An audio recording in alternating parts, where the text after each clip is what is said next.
So work from home కాబట్టి ఏదైనా special చేసి ఉంటుందని ఎక్స్పెక్ట్ చేస్తున్నా. ఏం చేసినావురా?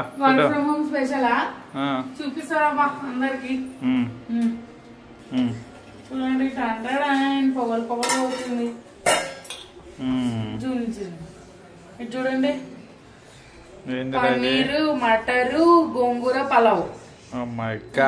ఆల్రెడీ మా ఆయన పెట్టేసుకున్నాడు. చూడండి, ఇది మేము లంచ్ కి పన్నీర్, మటర్, గోంగూర పలావ్, చల్లని పెరుగు, పప్పుల పొడి. చాలా బాగుంది. నేను తిని ఆస్వాదించి మీకు టేస్ట్ ఎలా ఉందో చెప్తాను ఫ్రెండ్స్. నేను తినమంటే మా ఆడ ముందే తినేస్తుంది ఫ్రెండ్స్. చాలా బాగుంది, బాగా కారం కారంగా చాలా బాగుంది. మీరు కూడా ట్రై చేయండి. రెసిపీ కావాలంటే కామెంట్ చేయండి. Okay friends.